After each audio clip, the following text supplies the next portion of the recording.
Peace, my beautiful family. Welcome to the Omo Show. I'm Omo, the Afrocentric creatress, here to raise the vibrations of the entire Black nation. And I'm just here.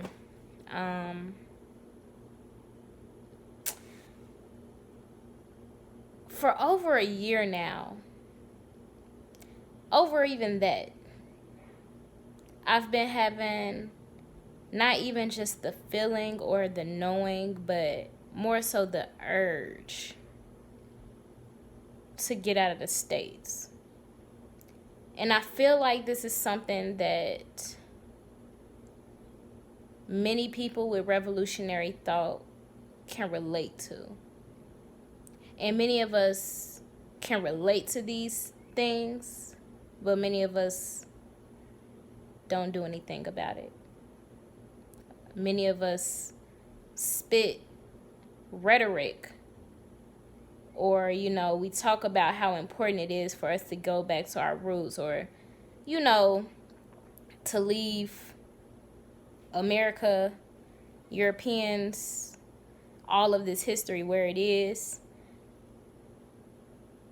But I don't see so many people that's actually living that life, walking and what it is that we all know we should be doing. And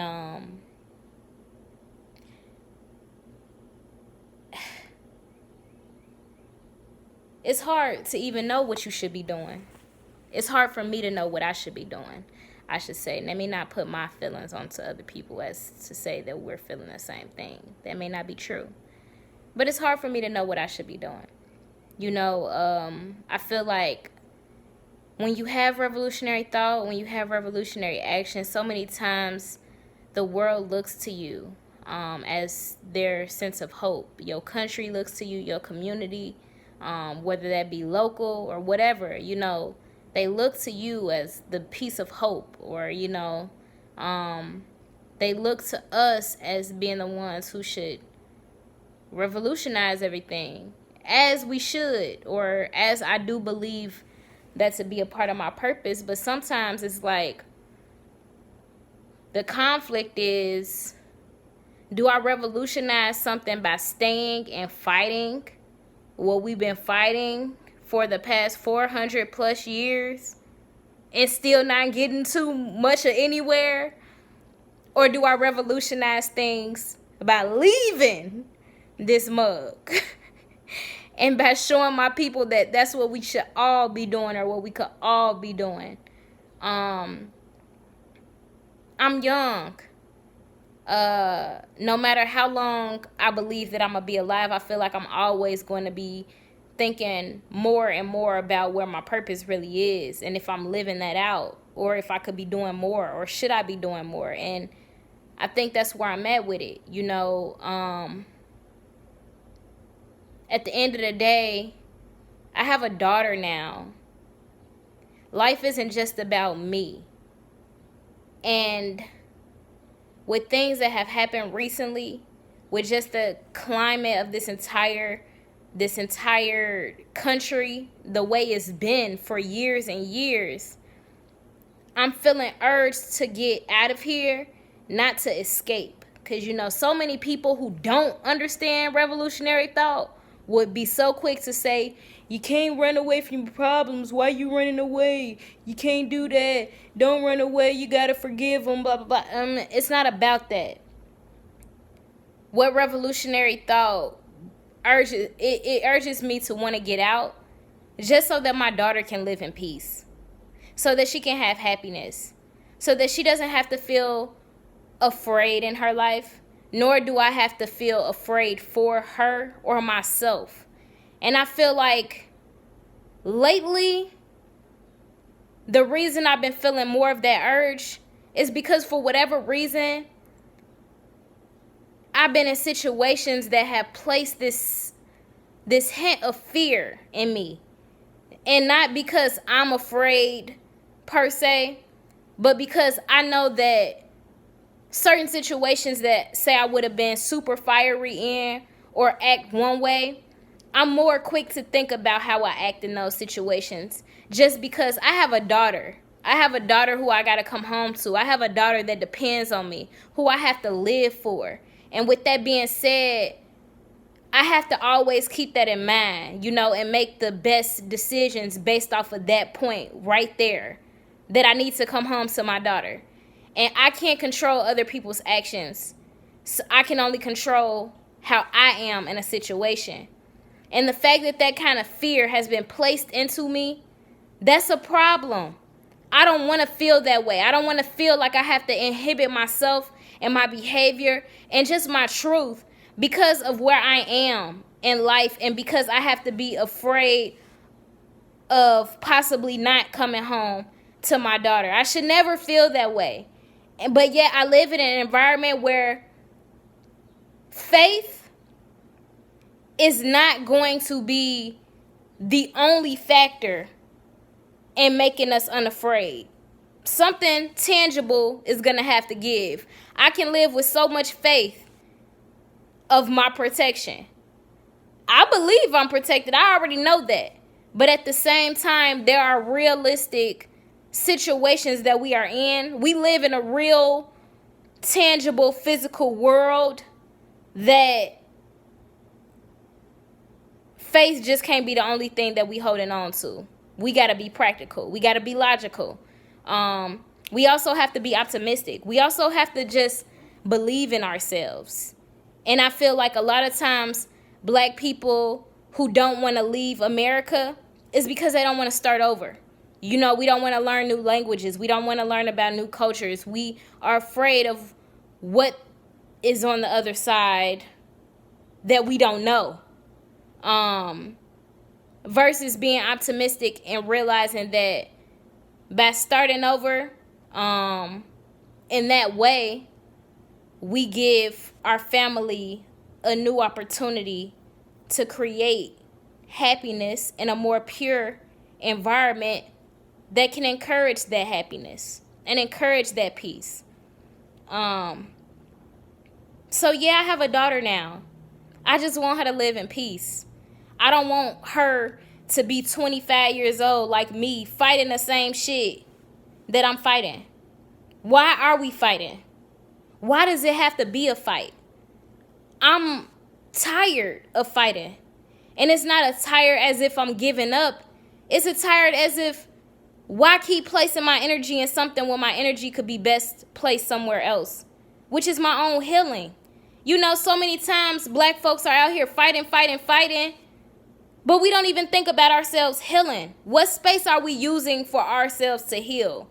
So many people have revolutionary thought, and I can see some of you all's sadness. I can feel your energy still being on a lower vibration just because some of us have not even taken the time out to heal our internal selves. But yet we trying to tell the world about what's going on the external. And I feel like this environment kind of keeps us in that place. Being in America kind of keeps us in that place where we can keep focusing on the external things because external things are continuously happening to us.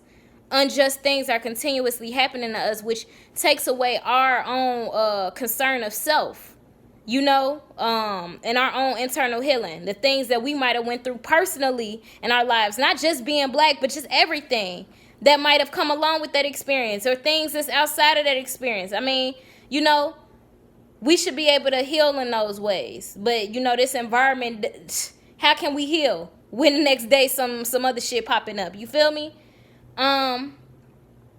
Somebody told me today, you know, I understand where you're coming from. I really, really do. But, like, we need good people here to do great work. And I'm like, I feel you. I know. I feel you. And at the same time, as much as it's true that my ancestors built this country, which is a lot of black folks' argument, like, oh, yeah, my ancestors built this country. I got a right to stay. You are right. You have a right to any place on this freaking planet that you want to be on. You got a right. You right. We done built all this mug. So if you want to stay, you do got a right to stay there. That's true. A lot of black people say they don't want to leave because of that fact. because their ancestors have placed all their hard work in those places. And then, on the other hand, I realized that my ancestors didn't have the opportunities that I have to escape, quote unquote, to get out, to reclaim their freedom. They actually did have shackles on their feet. I don't. They actually did have financial limitations or racial discrimination that prevented them from even leaving this country or leaving their plantation. I don't. Those restrictions that were placed on their life that kept them bound to this country, I don't have those placed on me. At least, surely not at the magnitude that they did. I'm not going to say it's not no similarities. Of course there is. Of course, metaphorically, we are still in prison, of course.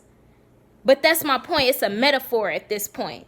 It's a matter of being chained in our minds, having invisible chains on our feet where we realize or we believe that we can't go anywhere without realizing that we actually can. We actually don't have to stick around for this. We actually don't have to fix shit that is not our problem that we created in the first place. That's not my job. That's not what I'm here for. I am here to rejoice. I'm here to heal. I'm here to build a strong foundation for every person that comes down the line after me, beside me. It doesn't even matter. That's what I'm here for. Where can I best do that? Where I'm actually in my own heaven, or where I'm fighting to be a part of someone else's heaven and most likely not even gonna get that shit. And I guess this is me answering my own questions. But I guess I'm still bringing up the point that to be a revolutionary in this day and age, it's not an easy thing. It's not an easy thing to be away from your community or to know what your place is. If your place should be leaving this mug and inspiring other people to want to leave this mug too. Or if your place really should be about staying for those who choose to stay. It's not my choice to stay. So I don't want to place that obligation on myself, because that is not what I was born to do. I was born to live my truth, and you were born to live yours. So however you make sense out of things, it may be different from me. But I just know that we are all, or many of us are probably trying to make sense out of things and trying to know, where do we go from here? And now it's just a more urgent thing for me. Where do we go from here? Because I have a daughter. It's not about me. I done spent my time here in this country, and I know that if I spend 3 more years, it ain't gonna be that bad. But for her, my daughter's 4 months now. I don't want her to spend 3 more years up in this bitch. I don't want her to become acquainted with this first. I don't want this to be her first reality, because her reality could be so much better than this. And that's what I want to give her. So I think a lot of times we do not use social media for networking as we should. So for any of those who watch my channel, who might live in other places, other countries, on the islands, where you see many melanated people like me, or, you know, you have just peace revolving around your life, and that's cheaper than the U.S. in every single way. You know, if you live in a life and you feel like that's paradise, please share that with me. Please share with me where you stand, how much it costs to live there, what I might need to know on how to get there. Because seriously, I graduate from my program in a year, and I believe wherever my people are is my community. And with that being said, I want to know how I can best use the skills that I've acquired over these years wherever I go. And I want to take these skills other places and be able to learn and build more from other people and other cultures with other histories. So yeah, share with me, y'all. Let me know where y'all might live, or if you know other people who live out of the country or live in the islands or different things like that. Let me know whatever information y'all might have, because I really want to take this into account as I move forward for my future, but more so the future of my daughter and all of our generations that come after. Hopefully this is something that you all are thinking about as well. And if not, hopefully I just provoked that thought for you. In the meantime, I love y'all. Thanks for listening. I know this wasn't much, or maybe it was much, for those who actually are connected to what I'm saying. I know y'all probably felt that, because I felt this. So anyway, I just appreciate y'all even watching and just being along this journey with me as I figure out what my place is in this entire, not community, just this entire universal structure. All right, y'all. Peace, love, Black power all day, every day, ain't no other way, okay?